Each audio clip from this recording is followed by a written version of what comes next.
Hello believe learning institute family members, my self Reshma देवानी। हम लोग कर रहे हैं 12 स्टेट्स इकोनॉमिक क्रैश बैच, जिसमें हम करंटली कर रहे हैं चैप्टर 4 सप्लाई एनालिसिस।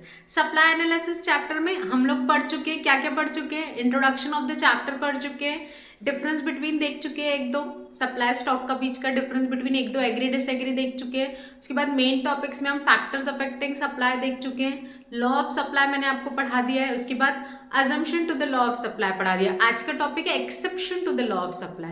मतलब लॉ तो बोलता है कि प्राइस ज्यादा तो सेलर क्वांटिटी सप्लाई ज्यादा करेंगे, बट इसके एक्सेप्शन क्या है? एक्सेप्शन मतलब जहां पे लॉ उल्टा चलता है या यहाँ पे लॉ काम नहीं करता है, ठीक है। तो exception to the law of supply का क्वेश्चन कैसे पूछते हैं सुन लीजिए। There are no exception to the law of supply, same में जैसे वहां पे डिमांड में पूछता था। तो there are no exception to the law of supply. अगर एग्री डिसएग्री में पूछा तो आप कैसे बोलेंगे? No, I disagree with the statement. There are exception to the law of supply. अब क्या क्या एक्सेप्शन है लॉ ऑफ सप्लाई को? लॉ ऑफ सप्लाई के एक्सेप्शन मतलब जहां लॉ काम नहीं करता है। लॉ बोलता है प्राइस ज्यादा, क्वांटिटी सप्लाइड ज्यादा, तो एक्सेप्शन में ऐसा होगा कि शायद प्राइस कम पे भी सप्लाई ज्यादा हो जाएगा, ठीक है, या अदर रीजंस, ठीक है। तो चलिए एक एक करके देखते हैं। Exception to the law of supply के हेड पॉइंट है labour supply, need for cash, agriculture goods, future expectation about price, rare article, perishable goods. अब एक एक करके समझिए, बहुत आसान है, ठीक है। लेबर सप्लाई, लेबर सप्लाई मतलब लेबर की सर्विसेज का सप्लाई। हमेशा सप्लाई सिर्फ गुड्स का मत इमेजिन कीजिए, सर्विसेज का भी सप्लाई होता है। जैसे मेरी टीचिंग सर्विसेज, प्राइस ज़्यादा तो उतनी ज़्यादा सप्लाई होगी टीचिंग, उतनी ज़्यादा बैचेस मैं लूँगी। अगर मुझे फीस बहुत ज़्यादा मिल रही है तो मैं टीचिंग की सर्विसेज उतनी ज़्यादा दूंगी, है ना। ऐसे सब सर्विसेज में होता है, ठीक है। तो लेबर सप्लाई, अब मान लीजिए फैक्ट्री है, फैक्ट्री में क्या फंडा है? लेबर को आप वेजेस देते हैं और वो अपनी लेबर की सर्विसेज देते हैं। लेबर में सब आ जाते हैं। हमारे दिमाग में इमेजिनेशन होती है लेबर मतलब जो वो कंस्ट्रक्शन साइट पे ईंटे गोटे पत्थर उठा रहे, नहीं।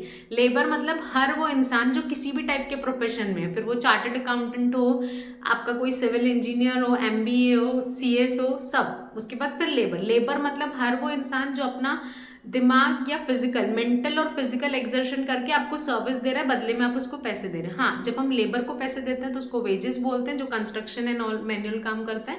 जब हम प्रोफेशनल को पैसा देते हैं तो उसको फीस बोला जाता है। बस नाम ऐसे हाईली है, बट सिंपल सा फंडा है। कोई किसी के लिए काम कर रहा है, उसको लोग बदले में पैसे दिए जा रहे हैं, और हर कोई एम्प्लॉई होता है, ठीक है। तो लेबर सप्लाई मतलब, अब मेरी फैक्ट्री है, मेरी फैक्ट्री में लेबर काम कर रहे हैं, तो कायदे से क्या है कि दिन का वेजेस डिसाइडेड है कि एक दिन में इतने घंटे काम कीजिए और इतनी वेजेस आप लेके जाइए। अब क्या बोलता है लॉ ऑफ सप्लाई कि मैं अगर वेजेस बढ़ाऊंगी, जैसे मैं फैक्ट्री की ओनर हूँ, मैं बोलूँगी मैं आपकी वेजेस बढ़ाती हूँ, आप मुझे एक्स्ट्रा आवर्स काम करके दीजिए, एक्स्ट्रा प्रोडक्शन होगा। मुझे लालच है कि जितना ज़्यादा वो काम करेंगे मेरा प्रोडक्शन ज़्यादा होगा, मैं मार्केट में मेरे प्रोडक्ट की बहुत डिमांड है, मैं सप्लाई कर पाऊंगी। तो मैंने एक बार वेजेस बढ़ाई तो उन्होंने ज़्यादा देर 12 घंटे काम किया और प्रोडक्शन भी बढ़ा। जैसे पहले कोई 100 यूनिट प्रोड्यूस कर रहा था, अब वो 150 यूनिट प्रोड्यूस करके जा रहा है, क्योंकि मैंने यहाँ वेजेस बढ़ाए, उसने एक्स्ट्रा आवर्स काम किया और वो सप्लाई ज़्यादा कर रहा है, यानी सर्विसेज ज़्यादा दे रहा है, मेरा प्रोडक्शन ज़्यादा हो रहा है। फिर मैंने और वेजेस बढ़ाई, मुझे और लालच है, आप 12 घंटे कर रहे हैं, आप नाइट शिफ्ट भी कीजिए, आप एक्स्ट्रा काम करेंगे, मैं आपको और वेजेस दूंगी, आप प्रोडक्शन और ज़्यादा कीजिए। एक लेवल होगा, लेबर क्या करेगा, जैसे पहले पहले शुरू में आप वेजेस बढ़ाते जाओगे, वो एक्स्ट्रा आवर्स काम करेगा और एक्स्ट्रा प्रोडक्शन करके देगा। बट एक टाइम के बाद क्या हो जाता है, सामने वाले को आदत हो जाती है, मैं बोलूँगी हाँ मैं वेजेस बढ़ा रही हूँ, आप बदले में ज़्यादा काम, हाँ हाँ करेंगे ना।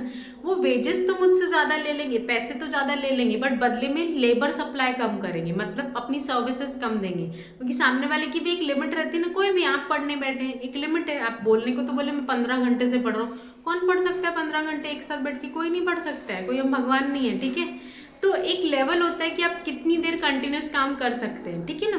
तो लेबर के केस में भी वैसा ही होगा। वहाँ लॉ ऑफ सप्लाई क्यों काम नहीं करेगा? लॉ ऑफ सप्लाई बोलता है कि मैंने वेजेस बढ़ाई तो लेबर ने मुझे प्रोडक्शन ज़्यादा करके देना चाहिए, सर्विसेज ज़्यादा सप्लाई करना चाहिए, बट एक टाइम के बाद लेबर पैसे तो ज़्यादा ले लेगा, बट वो लेजर टाइम प्रेफर करेगा। जैसे ये प्रमोशन एंड ऑल में होता है, हम पहले बहुत मेहनत करते हैं नए नए जॉब में, फिर प्रमोशन मिलते जाता है मिलते जाता है, फिर हम एक हाई पोजीशन पे आ जाते हैं ना। तो देखना, जो हाई पोजीशन वाले होते हैं ना, वो काम कम करते हैं, मस्त अपने एसी वाले कैबिन में बैठते हैं, दिन भर का 2 घंटे इनके काम करते हैं, बट सैलरी अपनी पूरी लेते हैं, बोनस अपना पूरा लेते हैं। ऐसा होता है। आप एक लेवल के ऊपर जब प्रमोशन में आ जाते हैं तो you prefer leisure. Leisure time मतलब आप पैसे पूरे लेंगे पर बदले में सर्विसेज क्या देंगे? कम।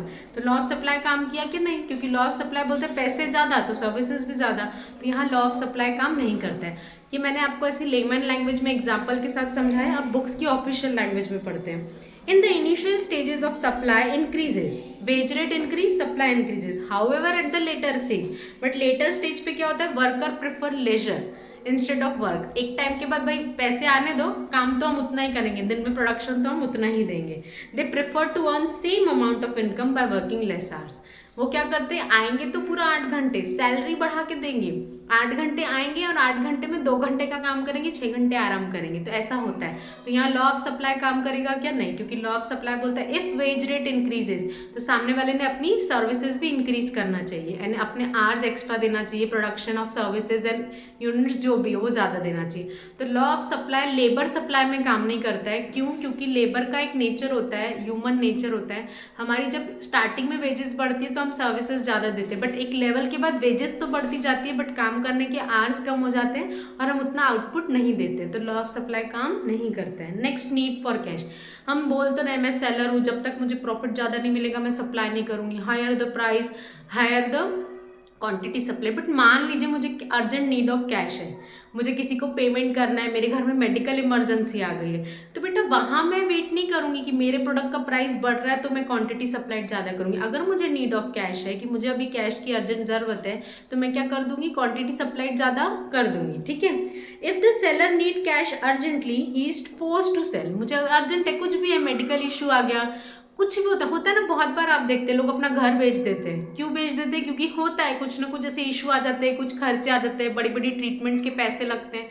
तो ऐसे देखते हैं कि जब मेरे घर का हाई प्राइस मिलेगा तब मैं सप्लाई करूंगी. मेरे घर में मेडिकल इमरजेंसी तो मैं वेट करूंगी कि नहीं नहीं दुकान में स्टॉक भर के ही रख दो, I will hold my stock, जब प्राइस मिलेगा तब सेल करूँगी. नो, अगर आपको नीड फॉर कैश है, अगर आपको ज़्यादा पैसों की ज़रूरत है तो उस टाइम इंस्टेंट जितना प्राइस मिलेगा उतने पे आप अपने गुड्स को बेच दोगे, सेल कर दोगे. तो लॉ ऑफ सप्लाई काम किया क्या? क्योंकि लॉ ऑफ सप्लाई बोलते हैं प्राइस ज़्यादा, सप्लाई ज़्यादा. Next, agriculture goods. Agriculture goods में हम क्या बोलते हैं? एग्रीकल्चर गुड्स के केस में ऐसा होता है, अब मैंने जैसे लास्ट इसमें भी एग्जांपल दिया आपको अजम्पशन में. अब फार्मर को कोई बोल रहा है तुम्हारी गेहूँ 40 रुपये किलो है, तुमको 80 रुपये किलो, 80 रुपये किलो में रेट मिलेगा, बेच दो. बहुत अच्छी बात होती है. सेलर तो बोलता है प्राइस 40 का 80 गया, price increases, quantity supplied increases. But वहाँ बारिश ही नहीं पड़ी, गेहूँ उगी नहीं, फसल उगी नहीं तो कटी नहीं तो बोरों में पैक करके मार्केट तक मैं बेचूं कैसे? तो सिर्फ इस पे डिपेंड करेगा क्या कि प्राइस 40 से 80 हुआ तो सेलर बेच पाएगा? नो. एग्रीकल्चर गुड्स के केस में मुश्किल होता है. सिर्फ प्राइस के भरोसे सप्लाई नहीं होता, अदर फैक्टर्स होते हैं जो एग्रीकल्चर गुड्स के प्रोडक्शन को अफेक्ट करते हैं. तो इस कारण मुझे क्या करना होगा, एज अ फार्मर सिर्फ हमेशा प्राइस ज़्यादा होगा तो मैं सप्लाई नहीं कर पाऊंगी, क्योंकि climatic condition, other transportation facility, बहुत सारी चीज़ें जो मेरे सप्लाई को अफेक्ट करेगी. तो वहाँ पे लॉ ऑफ सप्लाई काम करेगा क्या? नहीं. तो law of supply does not apply to agriculture goods as they are produce. अभी एक ही बार धान कटती है, ठीक है, एक ही बार प्रोडक्शन होता है. इन केस ऑफ एग्रीकल्चर गुड्स में क्या होता है, साल में एक ही बार चावल की खेती होती है, साल में एक ही बार गेहूं की खेती. मैं प्याज टमाटर आलू की बात नहीं कर रही हूँ, उनका भी एक सीजन होता है कि 3-3 महीने में या जो भी पीरियड होता होगा. तो ऐसा नहीं होता ना एकदम रेट डबल मिल रहे हैं मुझे गेहूं चावल के तो मैं फट से फसल. अपन ये फैक्ट्री नहीं है कि जहाँ पे हमने इंग्रेडिएंट्स डाले और प्रोडक्शन निकल के बाहर आ जाएगा. ये खेती है. खेती में क्लाइमेटिक फसल, बीज डालना, फसल उगने में बहुत पेशेंस वाला काम है. फसल उगेगी, कटेगी, बोरों में पैक होगी, तब जाके तो वो मिलेगी ना. तो जस्ट बिकॉज रेट बढ़ गए तो इससे थोड़ी इंस्टेंट चावल की खेती होगी और चावल के बोरे पैक होगी, गेहूं की खेती होगी और गेहूं के बोरे होंगे. तो एग्रीकल्चर प्रोडक्शन में प्राइस बढ़ने पर सप्लाई ज़्यादा नहीं होता है. इसलिए ऐसा इसलिए होता है क्योंकि एग्रीकल्चर क्रॉप्स का नेचर होता है कि वो साल में एक ही बार उगाए जाते हैं according to their climatic condition. तो उनका सप्लाई प्राइस ज़्यादा और सप्लाई ज़्यादा पर डिपेंड नहीं करता है. तो ये इसलिए एक्सेप्शंस में आते हैं. ठीक है. Due to unforeseen changes in the weather if agriculture production is low, अगर एग्रीकल्चर प्रोडक्शन कम हुआ है इस साल तो supply can not be increase. दो आपको प्राइस ज़्यादा मिल रहा है बट आप सप्लाई नहीं बढ़ा पाओगे, क्योंकि ये खेती है. खेती के कुछ नियम होते हैं, पेशेंस होता है कि साल में एक बार 2 बार होगा, उस हिसाब से आप सप्लाई कर पाएंगे. Future expectation about the prices. If the seller expect a fall in the prices, वही जो मैं आपको फैक्टर में पढ़ाई, अजम्पशन में पढ़ाई, अभी वापस एक्सेप्शन में. अब लॉ ऑफ सप्लाई तो बोलता है प्राइस ज़्यादा, क्वांटिटी सप्लाइड ज़्यादा. बट फ्यूचर एक्सपेक्टेशन है फ्यूचर में और प्राइस बढ़ेगा तो मैं आज ज़्यादा पे सप्लाई ज़्यादा करूँगी क्या? नहीं. तो ये एक्सेप्शंस में आ जाएगा. If seller expect a fall in the price in the near future he will be willing to sell more even at the lower price. अगर फ्यूचर में एक्सपेक्टेशन है कि प्राइस बहुत गिरने वाला है, जैसे अभी मैंने मेरा मेन एग्जांपल लेके चले, 10 में मुझे पड़ा, मैं 13 में बेच रही हूँ, अगर मुझे एक्सपेक्टेशन है या फ्यूचर की टिप मिली है कि फ्यूचर में ये प्रोडक्ट 8 रुपये में भी नहीं बिकेगा, तो आज उसको मैं 11 और 12 रुपये में भी निकालूंगी। अगर मार्केट में प्राइस कम भी हो रहा है, 13 से 11 हुआ, 12 हुआ, तो भी मैं बेच दूंगी, क्योंकि मुझे पता है फ्यूचर में इसका इतना भी पैसा नहीं मिलने लगना। It means even a lower price seller is selling. तो लॉ ऑफ सप्लाई काम करा गया, लोअर प्राइस पे तो सप्लाई कम होना चाहिए, बट मैं यहाँ लोअर प्राइस पे सप्लाई ज़्यादा कर रही हूँ, क्योंकि मुझे एक्सपेक्टेशन है कि फ्यूचर में शायद मुझे इसका इतना पैसा भी नहीं मिलेगा। इसलिए ये काय में आता है, exception to the law of supply. मैंने एक्सेप्शंस में आपको पढ़ाया labour supply, need for cash, agricultural goods, future expectation about prices. Fifth, rare article, जिनको शौक होता है, जिनकी हॉबी होती है, जैसे मुझे कॉइन कलेक्शन का है, रेयर चीज़ें स्टोन्स कलेक्ट करने का है, पर्ल्स कलेक्ट करने का, डायमंड कलेक्ट करने का है। तो रेयर आर्टिकल्स के जो शौकीन होते हैं, जिनको हॉबी होती है, उनको वो चीज़ जितने में भी मिले वो उतने में लेने को रेडी रहते हैं। Antiques, artistic articles are exception to the law of supply, because a change in the price can not change their supply. अगर मैं रेयर पेंटिंग्स एंड ऑल, होता है ना, बहुत सारी एग्जीबिशंस लगती है जहाँ पेंटिंग्स एंड ऑल बिकती है, तो अगर पेंटिंग है मेरी कि मेरे को जस्ट कोई एग्जीबिशन में देखना है, वाह इसने, रेशमा देवानी ने बहुत अच्छी पेंटिंग बनाई है, मेरे को इसके 100 यूनिट चाहिए, मैं इतना प्राइस दूंगी। तो पेंटिंग है, ये आर्ट है, जस्ट आप मुझे प्राइस दे रहे हो, तो मैं ऐसे बैठ के आपके लिए 100 पेंटिंग क्या होता है कि इमेजिनरी, एक क्रिएटिविटी होती है। मेरी चीज़ रेयर है, मैं जो बना रही हूँ क्रिएटिव चीज़ें, ये मैं जस्ट प्राइस ज़्यादा पे सप्लाई नहीं करती, क्योंकि मैं वो करना ही नहीं चाहती हूँ ना, क्योंकि मेरी चीज़ ही एंटिक है। होती है ना बहुत एग्जीबिशन जिनको शौक होता है antique things, antique articles, antique paintings, ये चीज़ों का सप्लाई प्राइस ज़्यादा पे सप्लाई ज़्यादा नहीं होता है। ये चीज़ें ऐसी है कि जो रेयर ही है, लिमिटेड ही है, और प्राइस ज़्यादा होने पर बेचने वाला उसको बना बना के नहीं बेचेगा, उसको अपनी चीज़ रेयर ही रखनी है। आप कितना भी प्राइस दिए, उसको लिमिटेड ही स्टॉक बनाना है और वो उतना बेचकर कमा लेगा, उसको जितना कमाना है। तो इस पर लॉ ऑफ सप्लाई काम करता है कि नहीं। पेरिशेबल गुड्स, लास्ट, इसका सबसे अच्छा एग्जाम्पल है सब्जी मार्केट। सब्जी मार्केट में आप शुरू में जाइए, आपको सब चीज़ें महंगी मिलेगी, आप बार्गेन भी कराओगे, भैया 5 रुपये कम कर दो, 2 रुपये, नहीं करेगा। लास्ट में आप जो वही चीज़ें आपको टोकरियों में मिलेगी, बहुत सस्ती, खराब नहीं होती सब्जी, फ्रेश होती है, बट उसको पता होता है कि वो घर ले जाएगा तो ये खराब हो जाएगा, तो इसको इसका पैसा नहीं मिलेगा। अगर आप शुरू में जा रहे हो, कोई चीज़ आपको 30 रुपये किलो मिल रही है, आप लास्ट में जाओ 10-11 बजे, तो वही चीज़ आपको 10 रुपये किलो या 15 रुपये किलो में देने को भी रेडी हो जाता है। तो लॉ ऑफ सप्लाई काम करा क्या, अगर मैंने चीज़ 30 रुपये किलो पे बेची है, तो कायदे से जब 30 की 35 होगी तो मैंने सप्लाई बढ़ाना चाहिए। बट यहाँ तो 30 रुपये का 10 रुपये किलो रेट हो गया है, फिर भी मैं एज अ सेलर सब्जी मार्केट में बैठी हूँ और बेच रही हूँ। क्यों?